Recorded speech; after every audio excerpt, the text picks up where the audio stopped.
Members' motion with no legislative effect. Members who wish to speak, please press the Request to Speak button.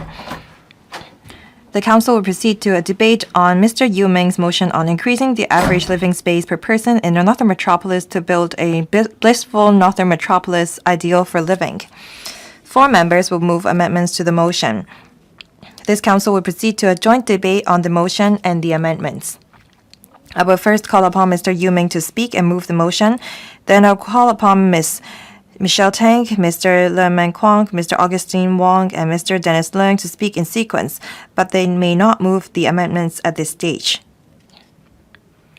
The joint debate now begins, and I'll call upon Mr. YIU Ming to speak and move the motion. Mr. YIU Ming. President, thank you. I move that the motion as printed on the agenda be passed. Hong Kong's living space is limited, and this is a years-long problem and a structural issue. This is the impression of Hong Kong among foreigners, and this is an obstacle in attracting talents. A 4-people family living in a 200-odd square feet public rental housing in the living room is also the dining room where people read, elderly watch the TV. As students and children want to revise their homework, next to them, elderly are eating and resting. This happens in many families in Hong Kong. When I was studying in kindergarten, I lived in a subdivided unit in Yau Ma Tei. Very luckily, soon after that, we were allocated a public rental housing flat, but that was an open planned flat.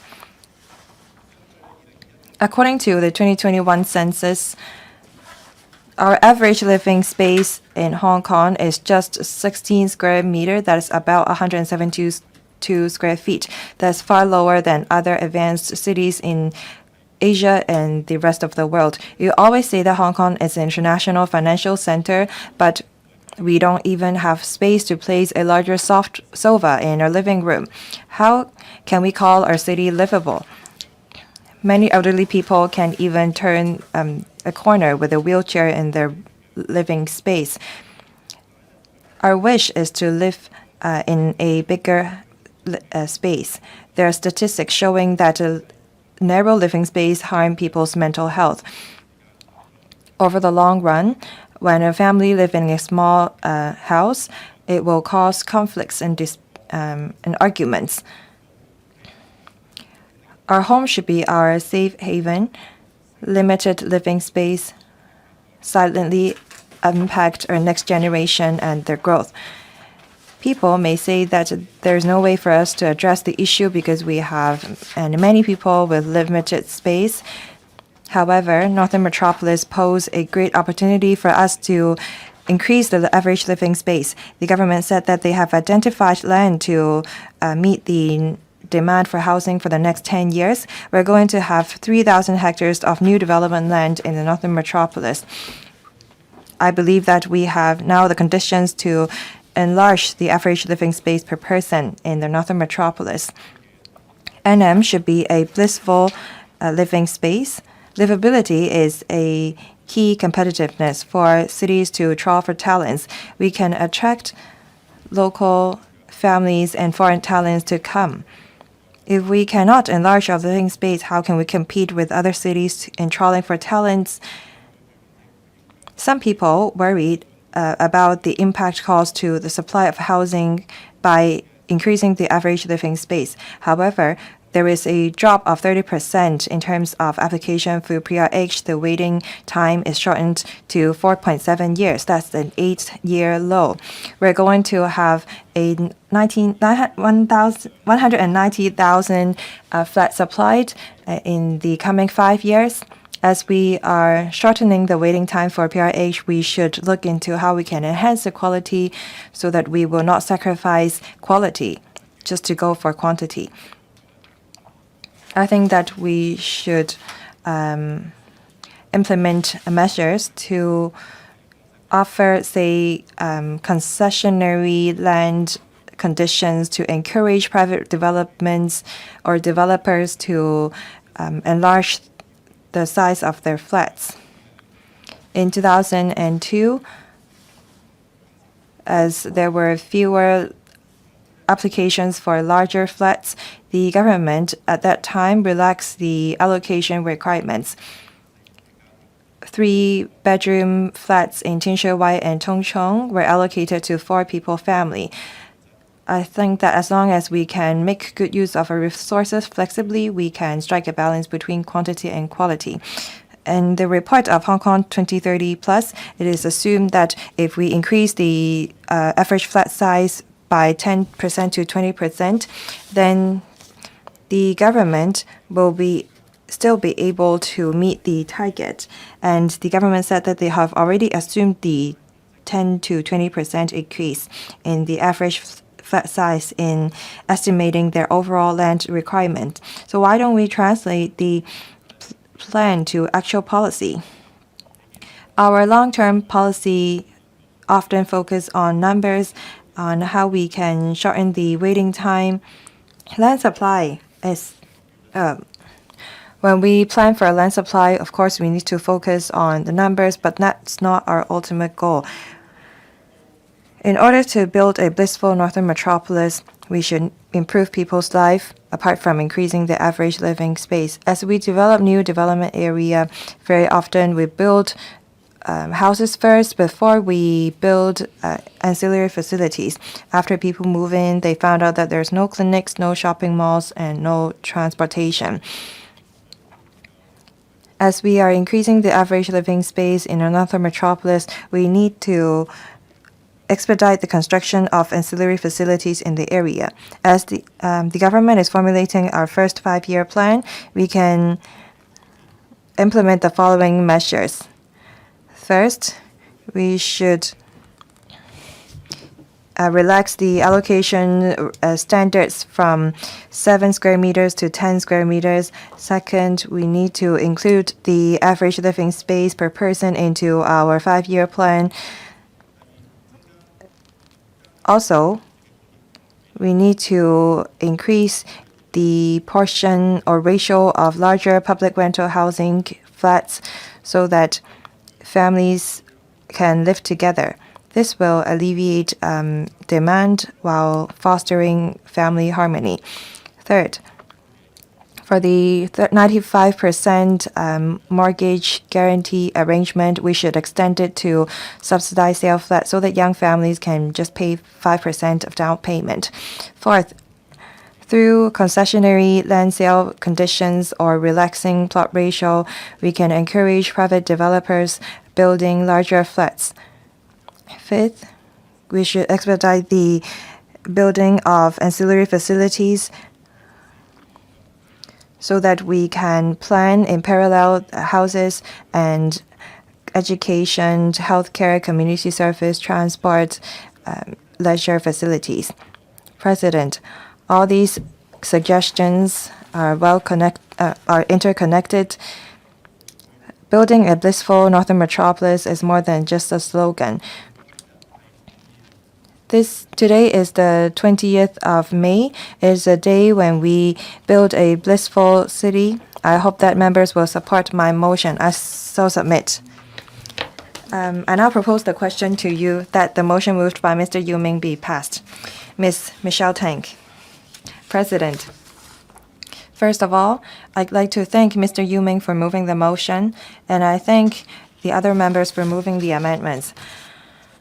I'm glad to see that despite our varying suggestions, we have a consensus, which is that we need to seize the opportunities brought about by the Northern Metropolis.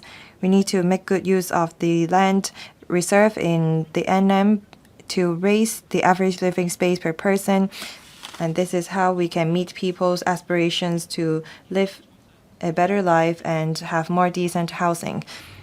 Hong Kong is about to announce our first 5-year plan. We need to use beautiful and prosperous Hong Kong as our development vision.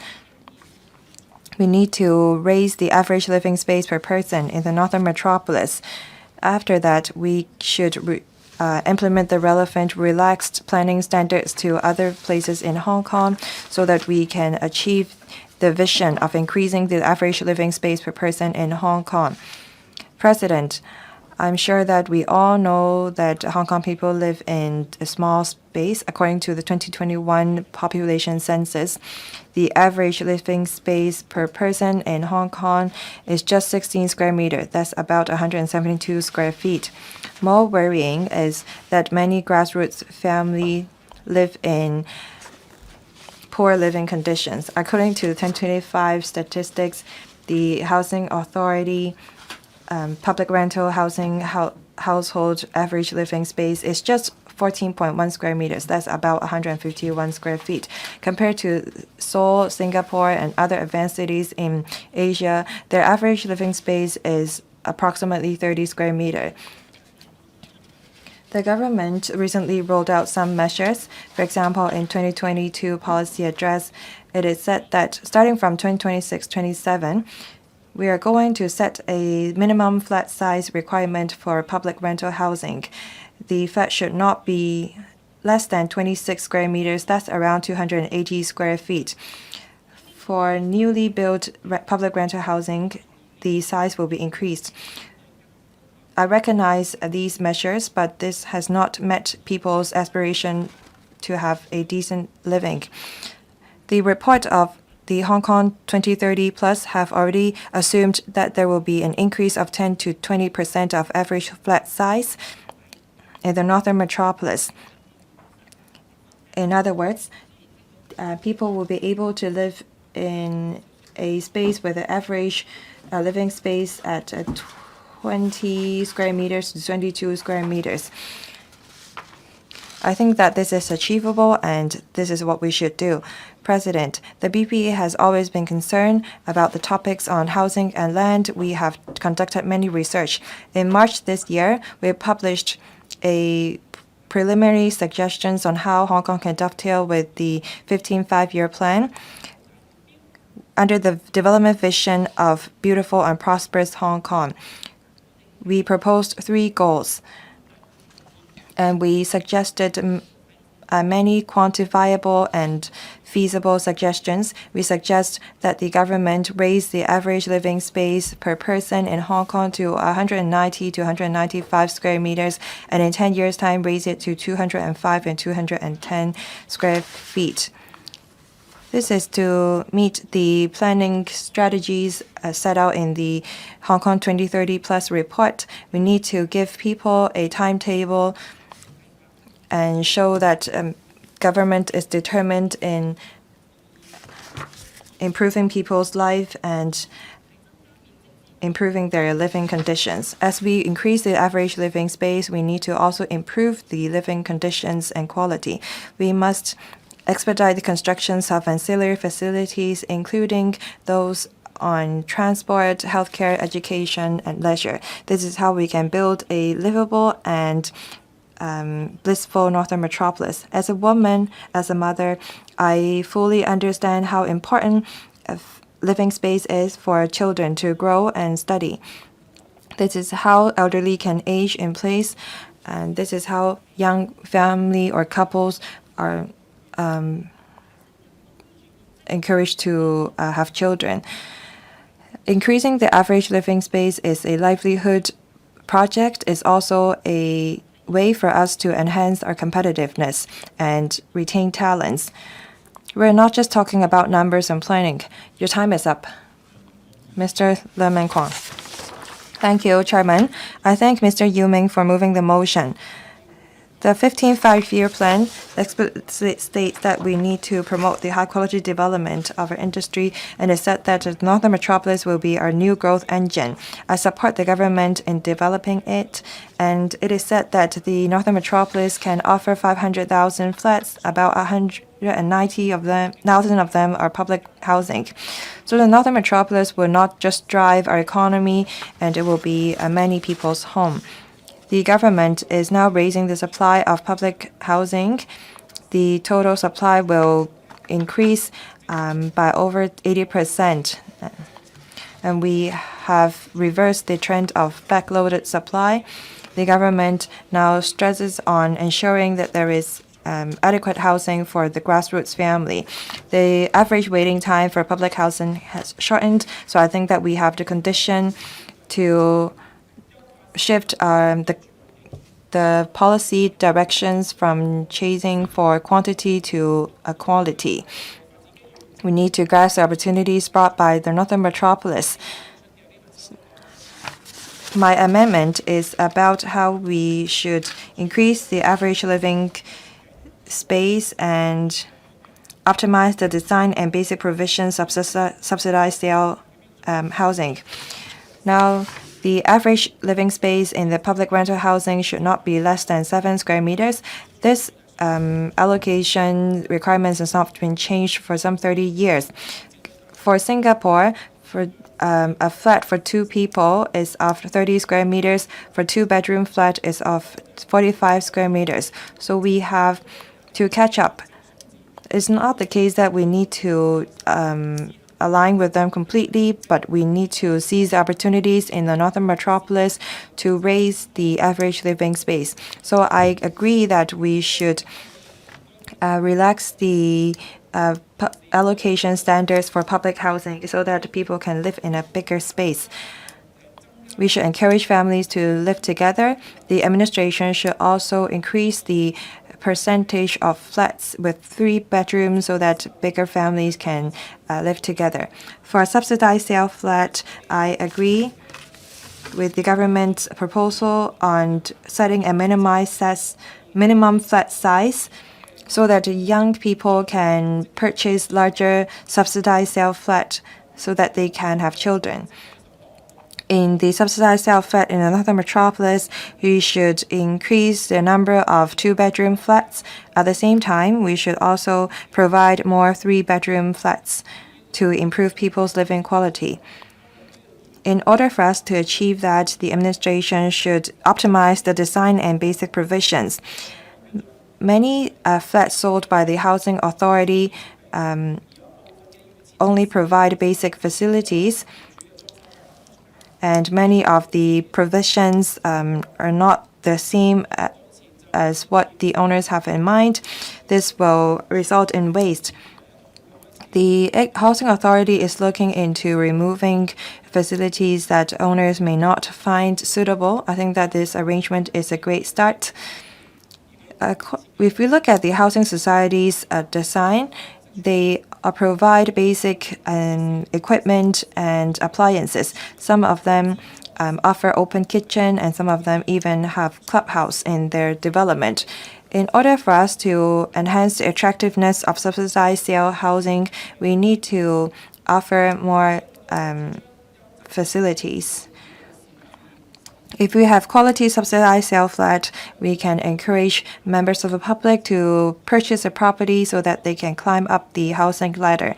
So I hope that the Housing Authority can look into providing clubhouse or playground in their subsidized sale housing development to offer more choices for the people who can afford it. President, I think that the Northern Metropolis is more than just an industry growth engine. It will help Hong Kong's housing policy transform from focusing just on quantity to quality. I hope that members will support my amendment so that we can build a truly blissful Northern Metropolis. Mr. Augustine Wong. Deputy President, I thank Mr. YIU Ming for moving the motion. I think that this shows that we all care about how we can improve people's living environment. In early May, I published an article in the newspaper. I support the motion and all the amendments, and I hope that members will support my amendment. The National 15th Five-Year Plan explicitly stipulates promoting high-quality development of the real estate industry and achieving a high level of housing security. Hong Kong as an important driving force for national development, I think that the SAR government need to proactively improve people's living environment. We need to address the small living space problem in Hong Kong. According to the 2023 video on Kawicha Artificial Island published by the government, it is said that our average living space was about 170 square meter. In 2021 population census, it is said that our average living space is 16 square meters. The number is comparable. In 2030 plus report, it is said that we ultimately want to achieve a goal of having an average living space of about 215 to 237 square feet. In the promotional video, it is said that the average living space in Shanghai was 260 square feet, Singapore 270 square feet, Shenzhen 300 square feet. All these cities have a higher average living space than Hong Kong. So I think that this is the right time for us to increase our average living space. The Northern Metropolis will be a new development area. It allows more flexibility for planning, and we already are going to achieve our goal of having enough supply of spade-ready land for the next 10 years. So I think that in the 5-year plan, we need to set a target for average living space per person in Hong Kong. I agree with what the original motion said. We need to start from public rental housing. The public rental housing residence ranges from 2 to 2.14 million people in the recent 15 years, and it dropped to about 2.1 million people. The total number of public rental flats went up from 710,000 to 830,000 in 15 years' time. Given the comparable number of applicants, the government successfully shortened the waiting time for public rental housing from 4.75 to 4.7 years. That's far shorter and far quicker than the last term's government's figure of 6.1 years.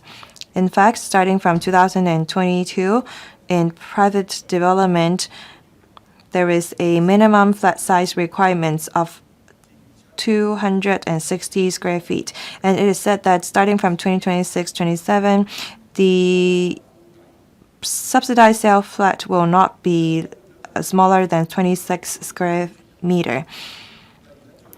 But setting a minimum flat size is not enough.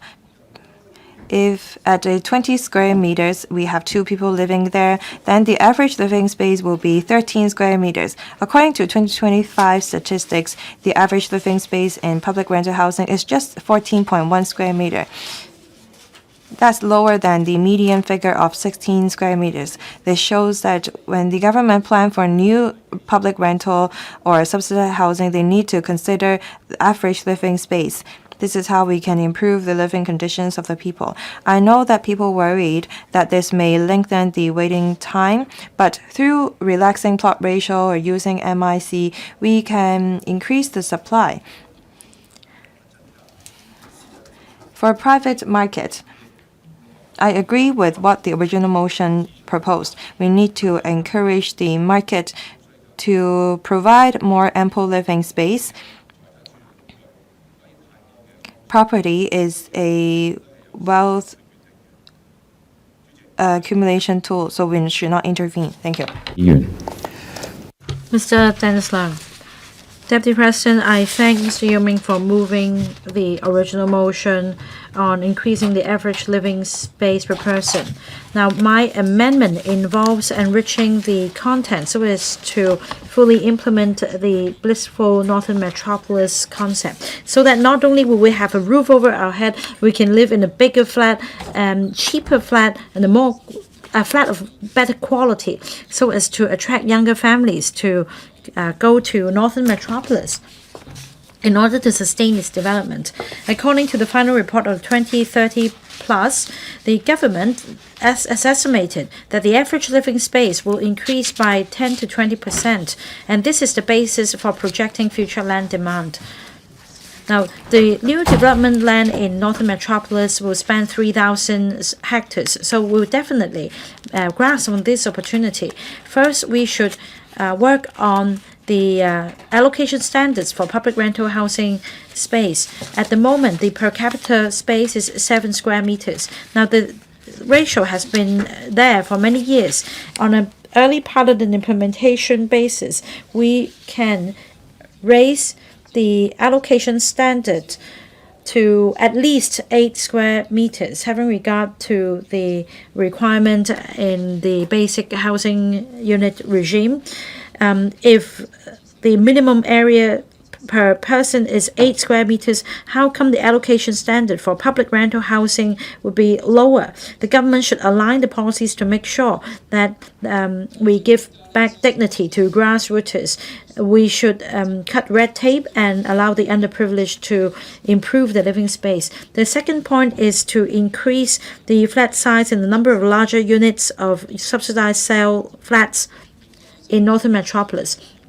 Because at the moment for green farm housing and HOS, they tend to come with smaller flats. Those younger families with better means may not be attracted to buy HOS flats. So for new development areas, the government should provide more bigger flats in order to promote upward mobility. Now, for younger families, if we need to attract them to move to NM in order to sustain its development. We should address the shortcoming in the private market, and that is people living in shoebox flats, and is a far cry from a sense of bliss. For private housing projects, we need to make sure that they are friendly to younger families. Now, the property developers should provide larger flats, and there should also be incentives for them. For example, we can allow them to relax the plot ratio and offer additional GFAs on the condition of providing better designed flats and bigger flats. In fact, the 2030 plus vision entails 5 elements, and that is vibrancy, also mutual help, so on and so forth. We need to promote diversity, and that means we should have regard to microclimate designs and also community facilities so that members of the public can enjoy a walk along the waterfront promenade. We can also enhance the greening ratio to reach international standard. There should be baby care rooms, leisure ground for children, and public open space for young people. There should be childcare facilities as well, so that young families will move into NM and stay there for good and form part of the community instead of just live there. The fourth point is to strike a balance. We cannot just provide larger flats and stop at that. We need to ensure that different professionals such as teachers, healthcare staff, disciplinary forces, and IT practitioners will have sufficient will be able to have different choices. In the private sector, for the per capita living space, I'm concerned about nano flats. The property markets may offer smaller flats for the purpose of reaping more benefits. In the end, consumers suffer. The government should make sure that there are restrictions when it comes to land leases and GFA calculation, concession calculation, to avoid a repeat of the nano flats, so that even grassroots and younger families can live with dignity, and that we can have a sense of bliss in the Northern Metropolis. This is the common aspiration. I urge members to support my amendment. Secretary for Development. First, I thank Mr. YIU Ming for moving the motion. I also thank Ms. Michelle Tang, Mr. Scott Leung, and Mr. Augustine Wong, and Mr. Dennis Leung for their amendments, so that we have an opportunity to explain to members the government's work on promoting larger living space and better livelihood facilities in the Northern Metropolis. I'm joined by the Undersecretary for Housing today.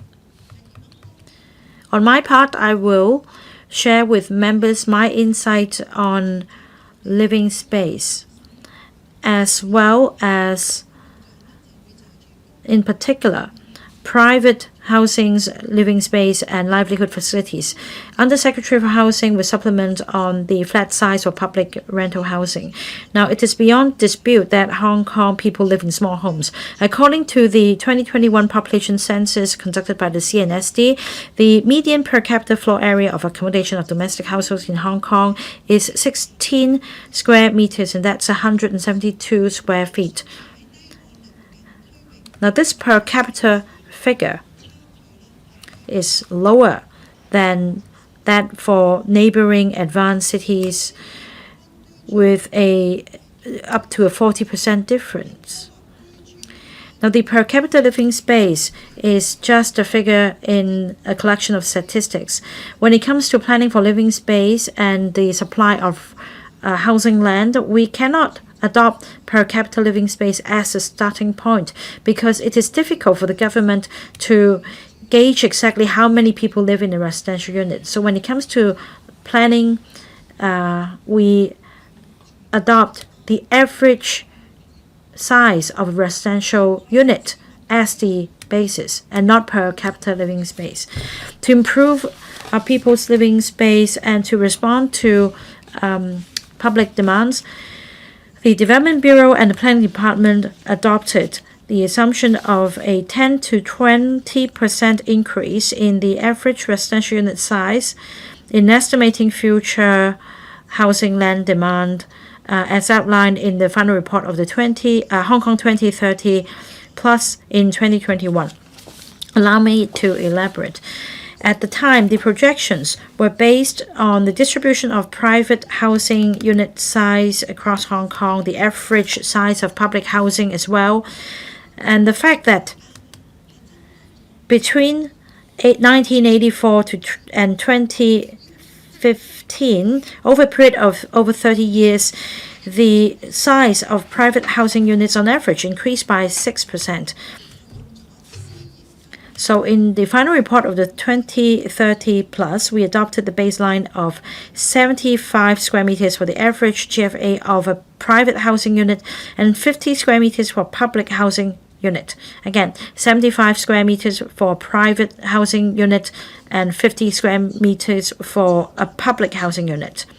So these are the baseline figures for our assumption. And then we assume that in the coming 10 years, there will be a 10 to 20% increase in the sizes of private and public housing units. So that means the average area of private housing units will increase to 82.5 to 90 square meters, whereas the average area for public housing units will increase to 55 to 60 square meters. So these are the assumptions and the baselines. And in planning the development of the new development land in the Northern Metropolis, we have conducted different scenario testing through different technical assessments, and we adopted different assumptions. These scenarios include maintaining the unit sizes at the current level and increasing them by 10%. These assessments ensure that infrastructure and public services can accommodate different scenarios. There will be sufficient capacity, no matter the unit sizes ultimately be made available in the market. In other words, we do not just base our planning on a single set of assumptions. Instead, we adopt a multi-scenario approach to ensure flexibility and resilience. However, when it comes to the macroscopic planning, when it comes to the construction stage, exactly how big private housing unit will be, well, property developers have different options on the basis of the site features and the market development. They do not take a broad brush approach.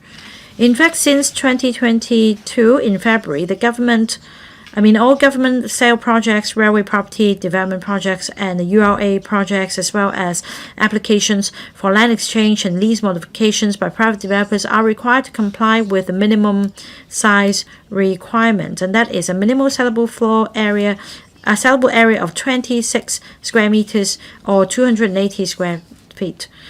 The same requirement applies to the relevant development in the Northern Metropolis. That means when we come to that stage, all private development in the Northern Metropolis must comply with this requirement. And let me now share with you, with this requirement in place, what is the current situation in the private market what is the flat size of the private housing units? Since 2024, there have been 20 private residential projects with building plans approved in Hong Kong that comply with the minimum unit size requirements, one of which has completed the construction stage. And among these, only one project has an average size of 26 square meters that is meeting only the minimum requirement. For the remaining 19 projects involving 16,000 plus units, they have an average unit sizes ranging from 30 to 224 square meters, with an overall average size of 36 square meters.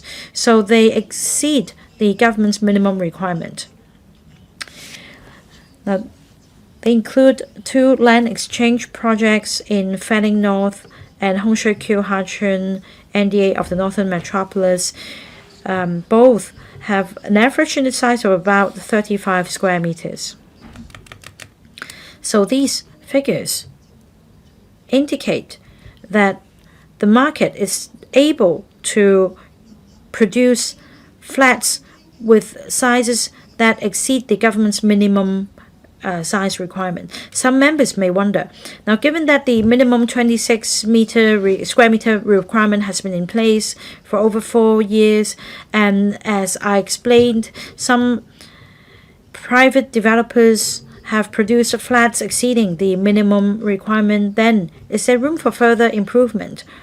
Undoubtedly, larger flats will offer greater comfort. However, we must take into account market acceptance. When it comes to private housing,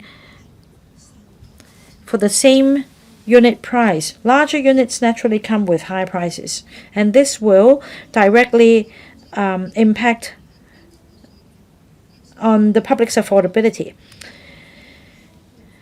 There are also other factors affecting the minimum size. For example, market supply demand, expected return for developers, construction and land costs, as well as the macroeconomic environment. The minimum size requirement is, after all, a cold figure. If we introduce such a requirement, it will have an impact on the property market, prospective buyers, and existing owners. Indeed, the development of the Northern Metropolis create favorable conditions for improving people's living space. The 9 new development areas in the Northern Metropolis are expected to provide over 3,000 hectares of land capable of accommodating over 500,000 public and private units. About 240,000 flats are expected to be completed in the coming 10 years. At this scale, and at this pace, the Northern Metropolis is not only a major source of housing supply for Hong Kong in the medium to long term, but also effectively addresses long-standing bottleneck in housing supply. It provides solution to urban redevelopment, and particularly for built-up areas in urban areas. So this is the strategic role of the Northern Metropolis in Hong Kong. Now we are also planning for the details of the Northern Metropolis development, which is appropriate. Now perhaps I will stop here. That's the end of my opening remarks, because as I understand, for the original motion moved by Mr. YIU Ming and the amendments by 4 members, apart from a suggestion to increase the per capita living space in the Northern Metropolis, they also urge for a blissful Northern Metropolis to be built. I'd like to take views from members and understand their concerns before I give a response. I so submit. Under Secretary for Housing. Mr. Deputy, I thank Mr. YIU Ming for moving his motion. I also thank Ms. Michelle Tang, Mr. Scott Leung, Mr. Augustine Wong, and Mr. Dennis Leung for their amendments. The 2025 policy address proposed a committee on the development of the Northern Metropolis to be led by the Chief Executive. That's to expedite the NM initiative in terms of public housing units for rent and for sale at subsidized prices. The Hong Kong Housing Authority will see the rollout of the first batch of public rental units in the new development areas of the Northern Metropolis. These units include the Kuchun Estate Phase 1 in Kuchun North and Feng Wong Lang Estate Phase 1 in Fanling North. The former offering 5,000 units, the latter offering 3,100 units. The intake will commence in stages starting from the end of this year. The current projection for the next 5 years, meaning from 2026 to 2031, among the public flats for rent and for sale at subsidized prices to be built by the Hong Kong Housing Authority and the Hong Kong Housing Society, more than 70,000 such flats will be in the Northern Metropolis. And that's 40% of the total public housing output over the next 5 years. As the NM project moves forward, in the next 10 years, 150,000 public housing units for rent and for sale at public prices will be provided in the NM by the Housing Authority and the Housing Society. Subsidized sale flats will make up 40% of the total, with over 60,000 such units to come on stream. For us, we will work on a number of areas. We will enhance residents' well-being by increasing the share of larger subsidized sale flats. To give people more spacious homes, the Housing Authority is implementing the minimum flat size requirement proposed under the 2022 policy address. That's to increase the average living space per person. This means for all subsidized sale flats completed from 2026 to 27 onwards, the saleable area of each flat will be generally at least 26 square meters. For public rental units, with the exception of the smallest units for 1 or 2 people, all newly completed public rental units will have an internal floor area of at least 21 square meters. That's roughly on a par with the 26 square meters, which is the minimum flat size. While the Housing Authority maintains the overall output of public housing, their plan is that for public housing units starting from 2031 to 32, meaning including the project in the NM under planning, for both housing for rent and for sale, where feasible, the internal floor area will be increased by roughly 10%. The Housing Authority understands that there's a certain demand from applicants of subsidized sale flats for larger units because they want to start families or they want to improve their living conditions. That's why, starting from 2031-32, the Housing Authority will increase the share of larger flats under the home ownership scheme and the green form subsidized home ownership scheme. We project that the share of the larger flats under the HOS scheme and the GSH scheme will go up from 20% right now to 25% in the future. The Housing Authority will bear in mind the ever-evolving social context while ensuring sensible use of resources. We will adopt holistic planning and design tailored to local conditions. We will fine-tune our approach when appropriate to provide people with better homes in a more pleasant living environment. I will listen carefully to members' speeches, and then in my concluding remarks, I will offer supplements and further responses. Thank you. I so submit. Mr. Ken Wong. Deputy President, I speak in support of Mr. YIU Ming's motion. Hong Kong is facing a daunting challenge of a structural decline in our population. This is not just statistics. It directly affects our vibrancy, economic growth, and long-term competitiveness. We have a shrinking labor force as a result, and a shrinking consumption market, and a drop in the community innovation. Now, we have cramped living space, and we have a lot on our shoulders day in, day out, and that is why many young people would rather leave we need to address the pain points, and that is the government should work on housing and the workforce so that the demands can be met and Hong Kong can be a livable place for all. Northern Metropolis is a very important opportunity for the government to improve people's living environment.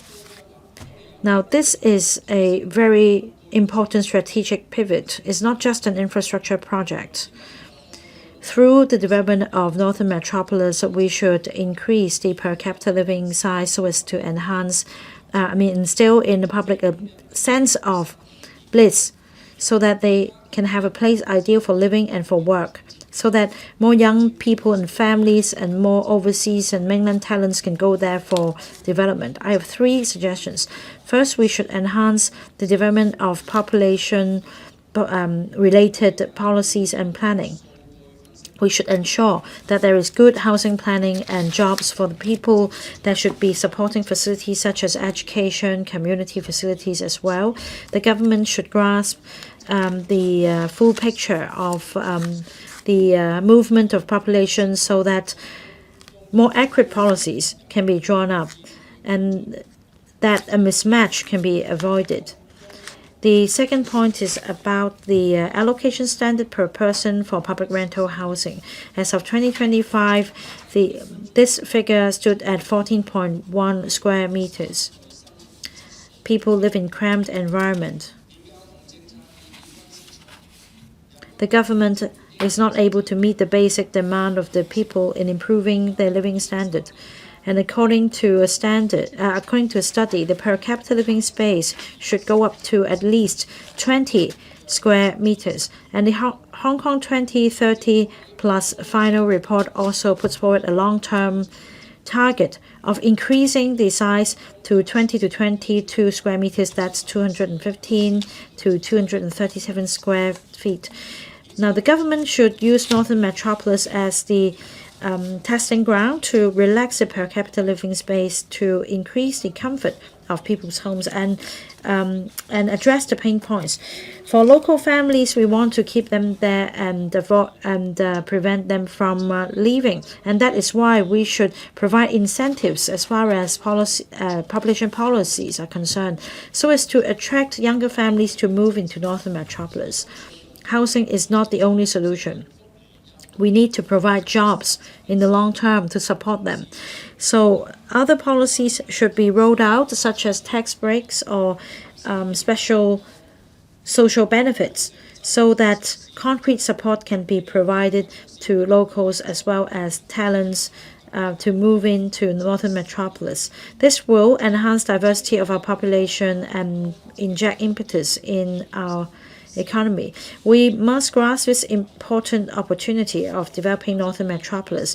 We must adopt a people-oriented approach.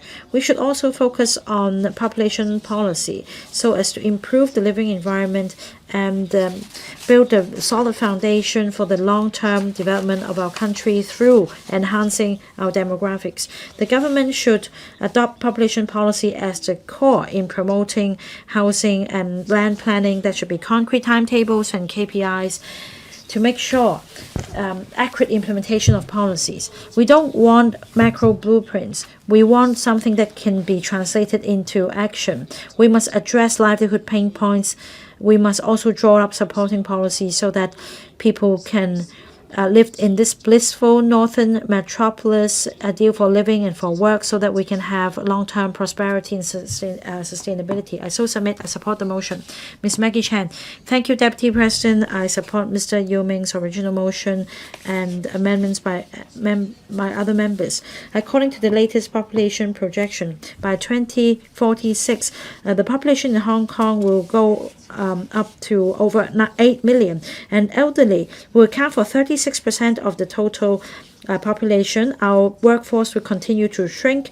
It is expected that about 2.5 million additional population will move into Northern Metropolis.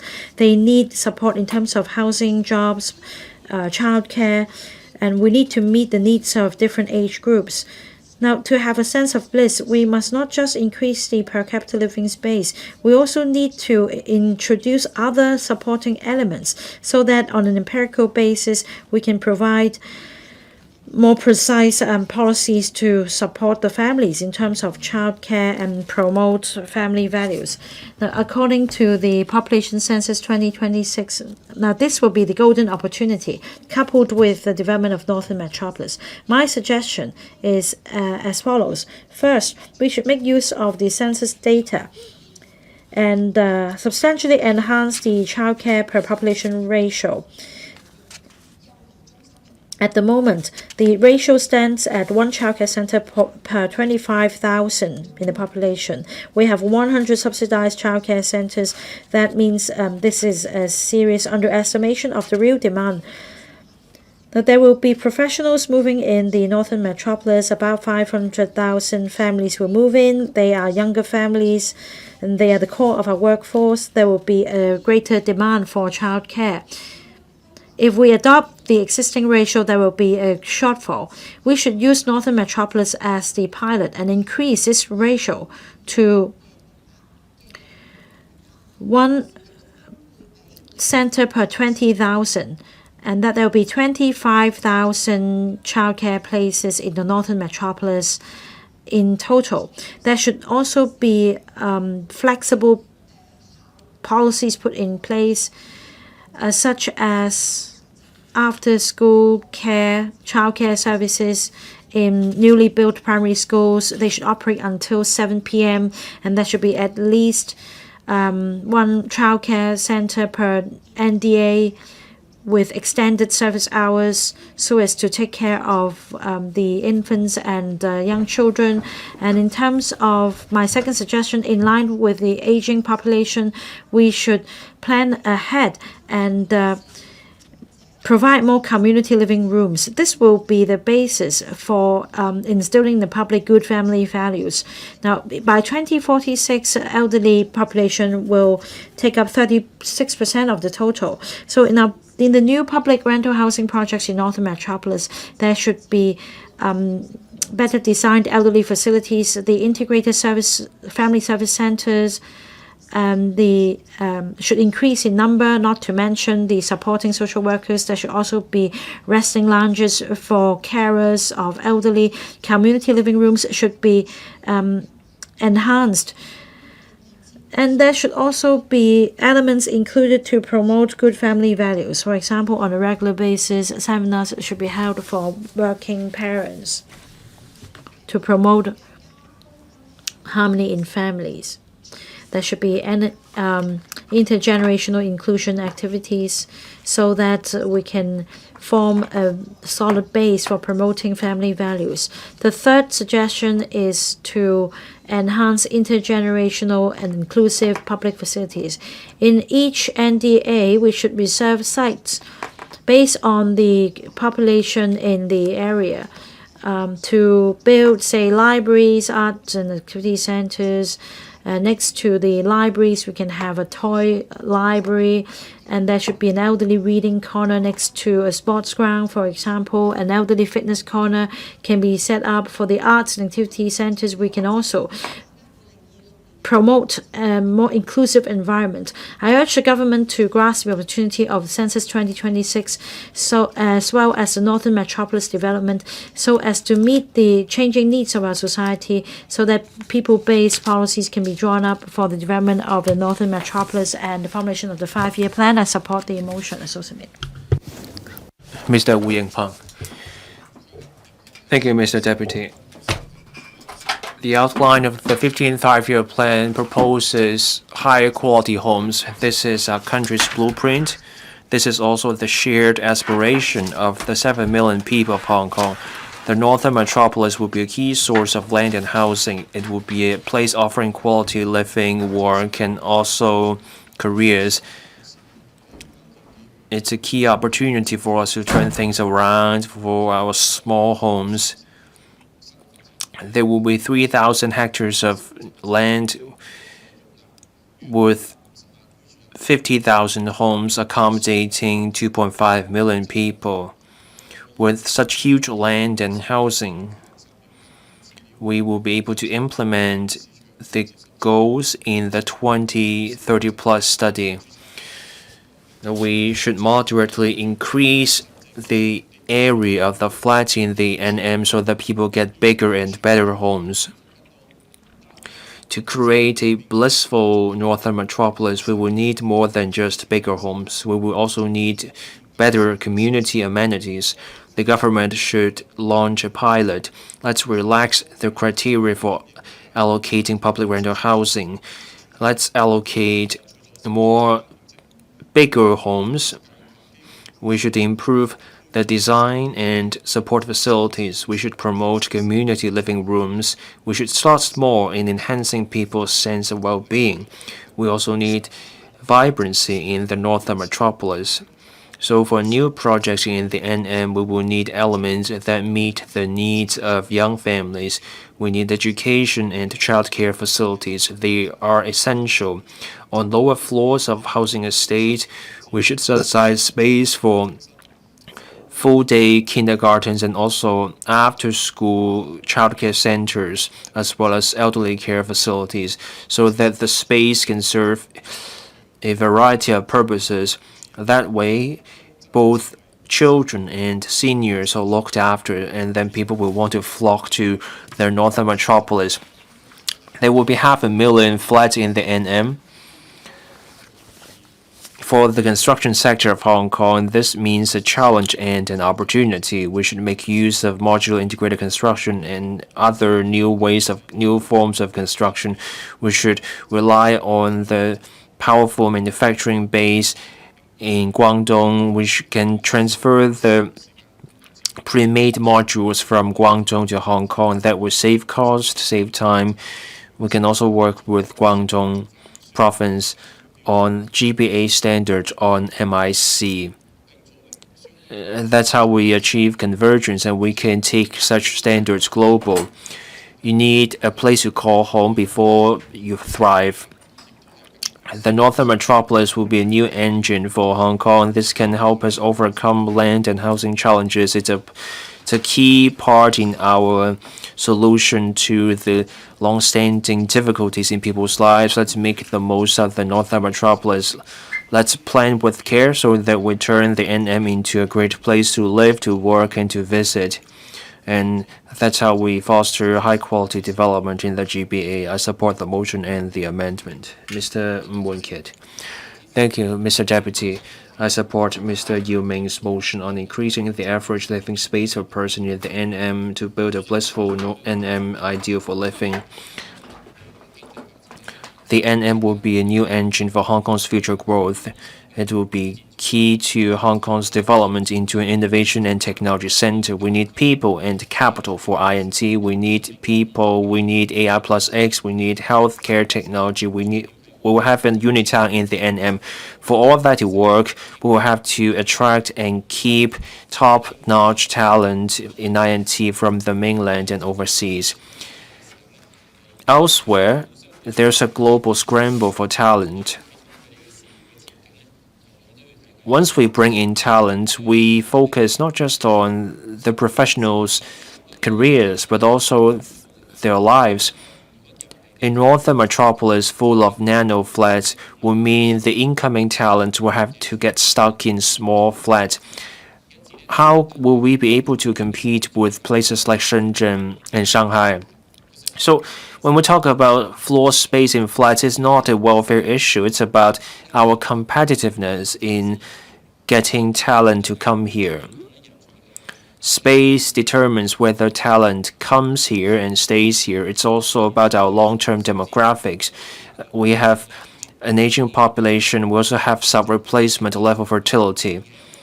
Having children hinges on many factors. It's not just about space. We want space for children to grow up, to move around.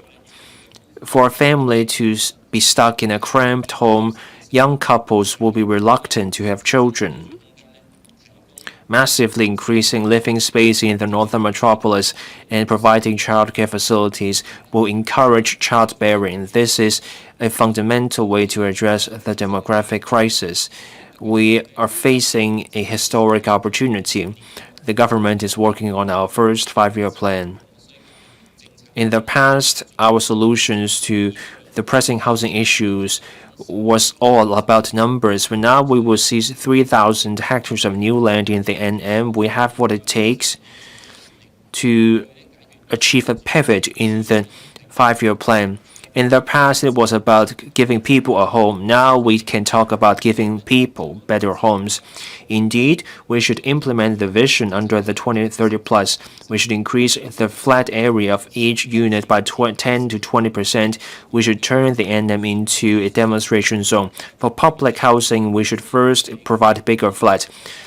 For private land lease, we should offer incentives or restrictions so that we can end nano flat.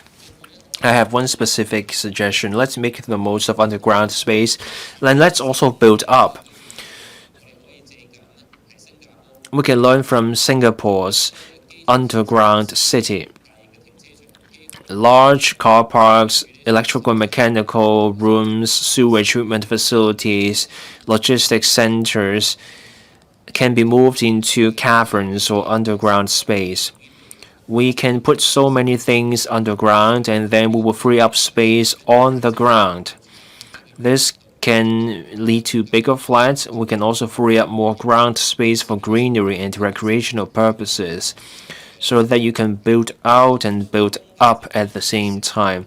Once the Northern Metropolis becomes a success, we have the experience and the data.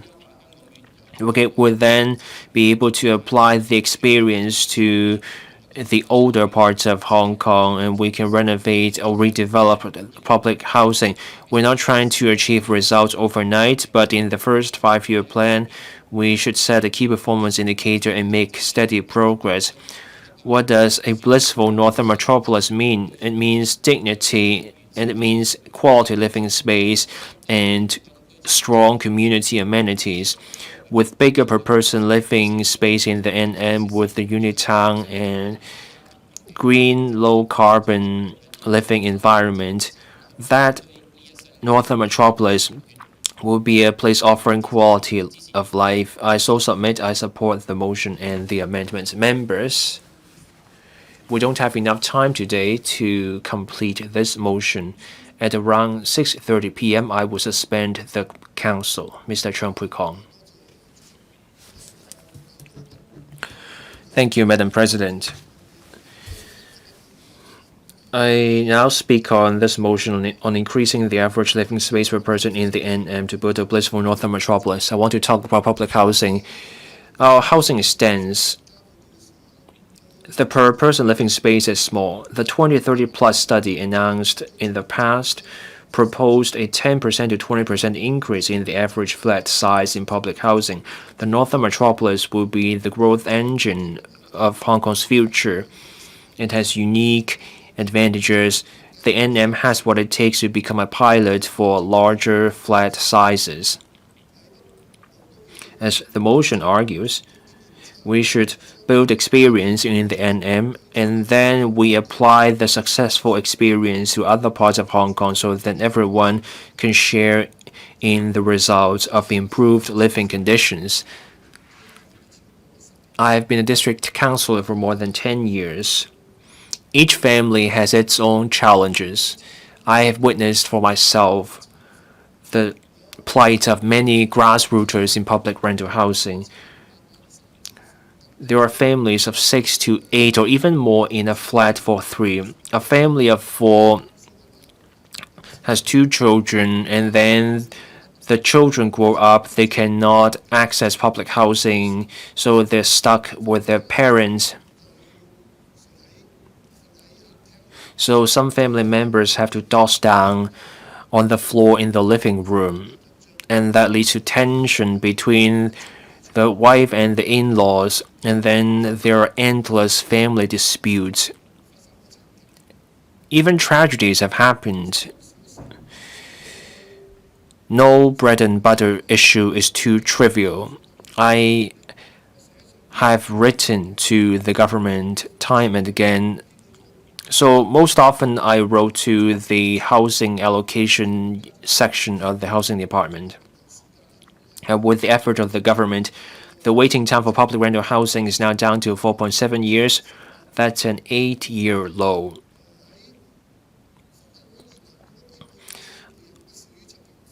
Now the allocation criterion is that each person gets at least 7 square feet, but that criterion has not changed for 30 years. Now for someone who gets less than 7 square feet, they can apply for improvement. This arrangement is helpful for families in extremely cramped conditions. But there are families who simply fail to get a bigger flat after repeated failures. This family has tried for 10 years. Each time they tried and failed, despite being eligible for a bigger flat. They're at the end of the queue every time. That's because even then, families in even more cramped conditions get ahead in the queue. I understand that the public housing units are for people most in need, but the average waiting time for public housing is now down to 4.7 years. So can we improve this reallocation system? Can we set aside a certain number of units for families who have failed to secure a bigger flat for many years?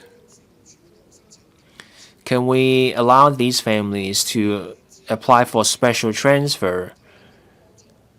If only the most extreme cases get help,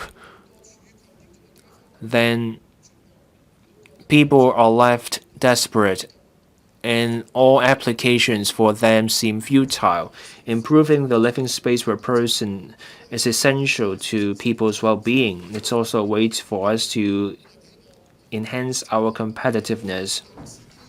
We should seize the opportunities of the Northern Metropolis. We should deliver on this vision of bigger flats. We should have special transfer programs so that everyone can share in Hong Kong's prosperity. I so submit to support the motion and the amendment. Mr. Chen Hanpeng. Thank you, President. Cities with lower average living space per person, usually when we Google that, Hong Kong tops the result. Our average living space per person is just 16 square meter. We are crowded, even comparing to Japan. Their living space per person is double that of ours. For public rental housing, the average living space is as small as 7 square meter. For 2 people, it's 17 square meter, 2 to 3 people, 21 square meter for newer public housing. It doesn't mean that when more people living in flat, their living space is larger. For a 5-people family, their house is just 49 square meter. So on average, every person gets 7 square meter. Just like what Mr. Chen Pui-kong said, this will result in arguments. Very luckily, we have this opportunity to develop the Northern Metropolis with a larger piece of land to develop. We have now this opportunity to discuss whether we should increase the average living space per person in Hong Kong and allow people to live in a more comfortable environment. The Northern Metropolis may be in a more remote area towards the north of Hong Kong. It is, however, a very attractive district. Before we build infrastructures, there are challenges that we have to address. We need to encourage people to move to the Northern Metropolis. An ample living space is how we can attract people to move there. With the largest living space, people can live more comfortably. In the Northern Metropolis, maybe we can build more signature living space or architecture so that when people can remember what the Northern Metropolis is. When you visit the mainland, you will see parks with special design. In order for us to make Northern Metropolis more attractive, we need to improve people's living space. So I thank Mr. YIU Ming for moving the motion. In fact, over the next 5 years, we are going to develop the Northern Metropolis in full force, and I think that this is a place where we can trial many new policies. Are these policies applicable across the territory? Not necessarily. However, in the Northern Metropolis, we have the opportunity to trial new policies and measures. This is how we can increase the average living space per person in Hong Kong. The Northern Metropolis may be remote. By relaxing the living space there, we can attract people to move there. In Kutong North, in Hon YIU, there are many residential developments that have already been completed. Population intake is about to happen. How can we turn the Northern Metropolis into a blissful district? We need to make sure that people living there are happy. When they live comfortably, they will have a better mental well-being. They will be more creative. So I hope that the government will actually implement the suggestions put forward by members so that we can increase the living space in the Northern Metropolis. There is much space to be developed in the Northern Metropolis. This will also allow private developers to build flats that are more comfortable with balconies at a more reasonable price. Some of the balconies in new developments may not be included in the plot ratio or floor space. Many of them are small. If you visit Macau and mainland, their balconies are usually very comfortable, very large. You can even enjoy your drink there. The room may be small in the flat, but if we have a balcony, we can improve people's living environment. I hope that the government will try their best to create a better and more comfortable living space for the people. Mr. Stanley Ng. President, whether or not the Northern Metropolis will be successful hinges on whether we can build a blissful district there. So I support Mr. YIU Ming for moving the motion and the other members for moving the amendments. Hong Kong's living space is crowded. Our average living space per person is just 16 square meters. Our property price is high. Many families have a few generations living in a narrow space. In the 15th five-year plan, it is said that we need to improve people's living space and promote the high-quality development of the real estate industry.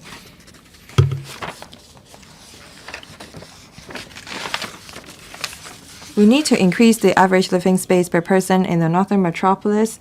We need to also increase the size of public rental housing, and we need to also encourage private developers to provide a larger living space.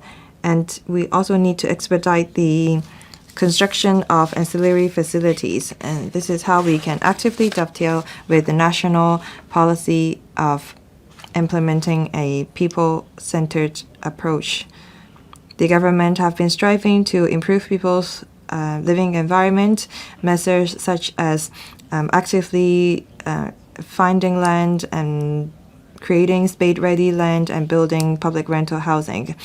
The composite waiting time for public housing has shortened from 6.1 years to 4.7 years. As to how we can allow people to live in a bigger space and better home, we need to seize the opportunities presented to us by the Northern Metropolis. As a new development area, we can try to increase the average living space per person there. We can adopt the same approach also in other older districts when we develop or redevelop them. In the past, when we redevelop older districts, many residents were worried about moving from a larger home to a smaller home, and many residents want a more pragmatic design of their homes. This shows people's demand for good design and layout. In order to increase people's living environment and living space, I have 4 suggestions. In new development areas such as the Northern Metropolis, during the planning stage, we need to set a higher standard for living space. We also need to improve the ancillary facilities. The government should set a livable living space in the Northern Metropolis. Say, for example, for the internal floor area for subsidized sale flats and public rental housing, we should raise it to 10 square meters. We should also increase the same standard for private developments. At the same time, we need to plan in parallel the community facilities and public space, as well as transport network. We need to make sure that the population density match with the carrying capacity of the facilities. Second, when we redevelop older district, we need to make good use of idle government land to relax the plot ratio of the development. The government need to proactively make use of idle government land to improve their planning. Third, for private housing, the government should offer concessionary measures encouraging them to include social welfare facilities, public service space in their projects. I hope that the government will take into account my 3 suggestions. President, increasing the average living space per person in the Northern Metropolis to build a blissful NM ideal for living. This is how we can achieve high-quality development. I support the motion and the amendment. The meeting is now suspended until 9 a.m. tomorrow.